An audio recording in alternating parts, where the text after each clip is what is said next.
Yes. So, what about religion? Religions were introduced actually to have peace in people, but now the wars are because of religions. And why is that happening so? Okay. हम जब religion की बात करते हैं, मतलब मैं जब खासकर रिलीजन की बात करता हूं, तो I am talking about the western concept of religiosity और रिलीजन। जब मैं अपने अपने बारे में या अपने उसकी बात करता हूँ, अगर मैं रिलीजन को अपने आप से जोड़ के देखूं, देन आई वुड बेटर से सनातन धर्म और धर्म आई वुड से। और धर्म में और रिलीजन में बहुत फर्क है।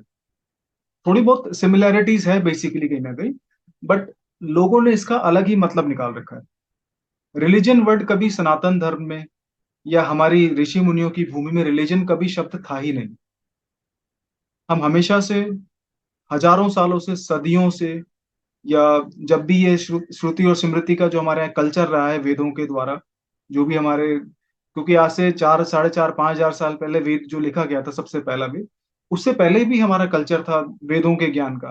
तो सुन के उसको वर्बली ट्रांसफर करके उसको तब वेद जाके लिखा गया। तो रिलीजन का जो शब्द था वो इंडियन कल्चर में, हमारे भारत के कल्चर में नहीं था। ओके। रिलीजन एक्चुअली इंसानों को या मानवता को 4, 5 चीजें ऐसी देता है जिनके बारे में सोचना बहुत जरूरी है। और मेरे ख्याल से जितने भी हमारे धार्मिक स्कॉलर हैं या जितने भी रिलीजन्स के जो थिंकर हैं, विचारक हैं, उनको दोबारा एक फंडामेंटल वैल्यूज पे सोचना चाहिए कि रिलीजन का बेसिक मतलब क्या है, और what is the fundamental principle of religion, और धर्म का क्या मतलब एक फंडामेंटल या बेस प्रिंसिपल है। उदाहरण के तौर पर आपने बहुत सही सवाल पूछा। ये जो मिडिल ईस्ट में जो लड़ाई चल रही है, इसराइल की, हमास की, और जिसको ईरान पीछे से सपोर्ट कर रहा है, और लेबनान भी इसमें इन्वॉल्व है, कहीं ना कहीं अमेरिका डायरेक्टली उसको सपोर्ट कर रहा है, इसराइल को। सो अगर आप देखोगे, so what is the reason of this fight, what is the the core reason of this war among countries? धर्म। ये धर्म की लड़ाई है। ये कोई इकोनॉमिक लड़ाई नहीं है, ये कोई ये किसी और चीज की लड़ाई नहीं है, ना ये वर्ल्ड वॉर 3 की शुरुआत है, ये कुछ नहीं है। इसमें वर्ल्ड वॉर 3 की शुरुआत नहीं होगी, इसको यहीं, इसको डीएस्केलेट कर दिया जाएगा, इसको कहीं ना कहीं सेटल करवाया जाएगा। ठीक है। बट कॉन्सेप्ट क्या है? You look at things.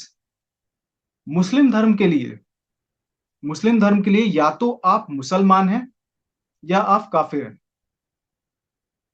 Understand this term, like काफिर मीन्स कि आप, you are non religion person, and if you are non religion, if you are non Muslim, you are a kafir for us. Means you disrespect our religion and you don't follow, Quran, Shariat and Hadith. So you are a kafir. So I don't know कि उनकी किताबों में या उनके धार्मिक ग्रंथों में कहीं पे ये लिखा है या नहीं लिखा है, क्योंकि मैंने उसको बहुत ज्यादा डीपली स्टडी नहीं करा। लेकिन कुछ जानकार बताते हैं कि अगर काफिर है, अगर आपको उसको इस्लाम धर्म अपनाने के लिए या एक्सेप्ट करने के लिए अगर आपको कुछ और भी करना पड़ता है, तो वो जायज है, अकॉर्डिंग टू कुरान और हदीस, सॉरी, शरीयत। ठीक है। तो अब यहाँ पे जो लड़ाई है between Quran, sorry, the Israel and Hamas, और लेबनान और ईरान, ये धर्म की लड़ाई है। And let me tell you, यहूदी दुनिया की शुरुआत में कितने धर्म थे जो आपको लगता है जो बहुत ज्यादा पुराने थे? सनातन धर्म के बाद या सनातन धर्म के आसपास ही जो सबसे पुराना धर्म दूसरा जो काउंट होता है, जहां तक मेरा नॉलेज काम करता है, वो था यहूदी। क्रिश्चियनिटी से पहले, मुस्लिम धर्म से पहले आपका यहूदी धर्म था। और यहूदी धर्म की जो सबसे जो माने जाने वाली जो धार्मिक ग्रंथ है, जो उनका रिलीजियस बुक है, वो आपका है तोरा, जिसको ओल्ड बाइबल भी कहा जाता है, जो बिल्कुल प्योर हिब्रू में लिखी गई है। ठीक है। उसके बाद आपका मतलब उन्हीं के वंशज में से फिर इजराइल में ही आपका जीसस क्राइस्ट का जन्म हुआ। फिर वो आके कहीं दूसरी जगह आए, तो फिर उन्होंने क्रिश्चियनिटी की शुरुआत करी। तो कुल मिला के फिर उसके बाद 14वीं, आज से 1400 साल पहले, 1500 साल पहले, उसके बाद मोहम्मद पैगंबर का जन्म हुआ, जिन्होंने मतलब मुस्लिम धर्म की स्थापना करी। तो कहीं ना कहीं अगर आप ग्रंथ उठा के देखोगे, तो शुरुआती जो चैप्टर हैं इन ग्रंथों के, जो उनके शुरुआती जो पैगंबर हैं, बाइबल में भी एक है और आपका कुरान में भी एक है। अगर आप जैसे शुरुआती चैप्टर बाइबल का जैसे जेनेसिस पढ़ोगे तो उसके अंदर मोसेस का जिक्र है। देखो तो तुम जो उसी को मूसा मतलब कुरान के अंदर उसको मूसा के नाम से जाना गया है। तो शुरुआती चैप्टर जो हैं, जो इनके फंडामेंटल प्रिंसिपल्स हैं, जो फंडामेंटल वैल्यूज है कुरान की और आपकी क्रिश्चियनिटी की, वो बहुत ही क्लियरली है, वो आपकी तोरा से है या ओल्ड बाइबल से है। और यहाँ पे लड़ाई ये धर्म की इसीलिए है क्योंकि धर्म हमें कुछ चीजें देता है और वो चीजें कंफ्यूजिंग भी हो सकती हैं, वो चीजें क्लियर भी हो सकती हैं, वो चीजें आस्था के आधार पे हो सकती हैं, और वो चीजें लॉजिकल या फैक्ट्स के आधार पे भी हो सकती है। ठीक है। अब कुछ चीजों का आप फर्क करने की कोशिश करिए।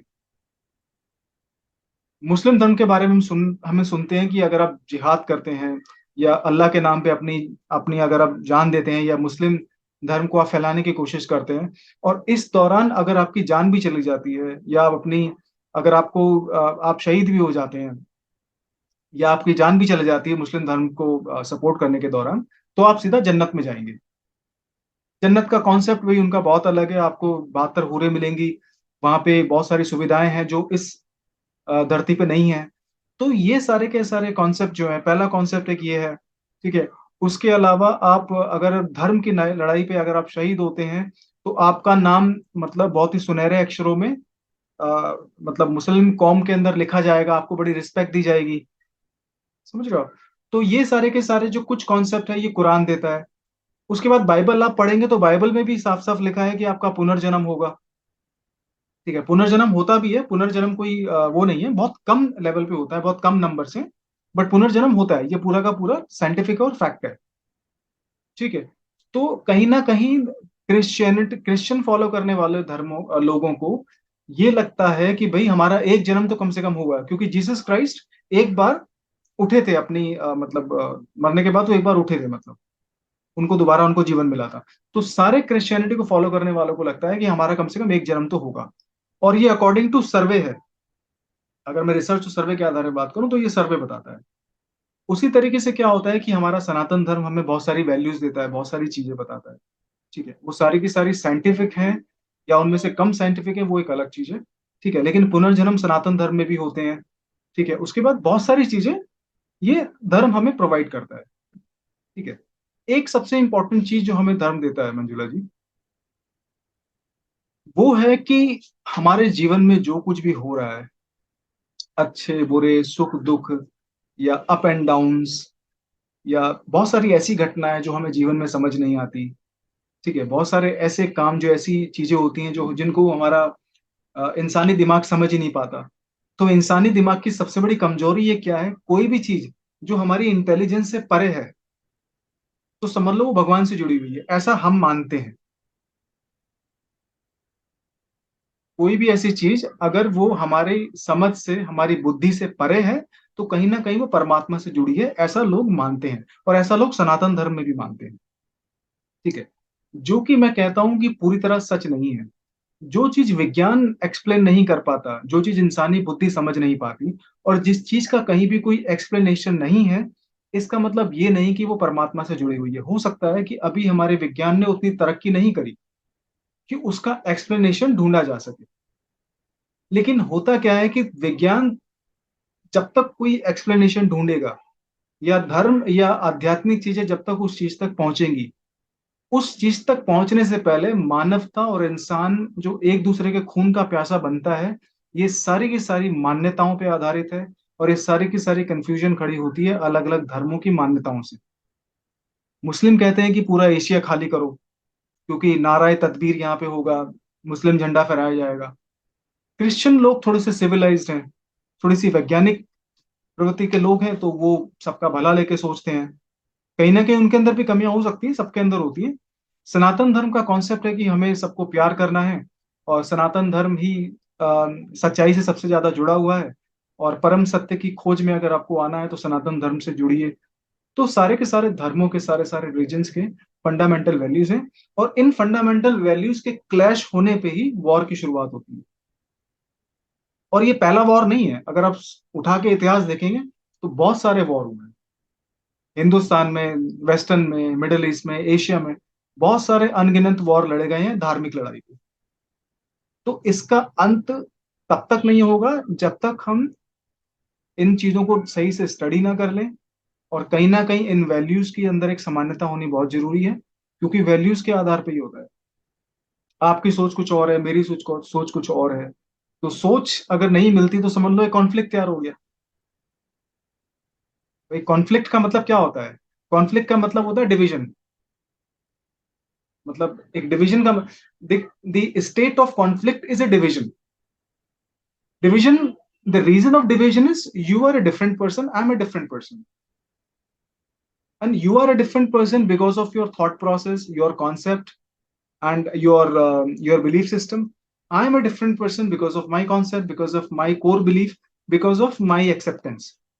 So hota kya hai, these things make us different from each other, and where there is a difference there is a conflict. So this conflict sometimes can become a very big thing, and it can cause a massacre. It can cause a society come down, and it can cause war among countries. So the live example is Israel, Hamas, Iran, Lebanon, Palestine. So these are few things.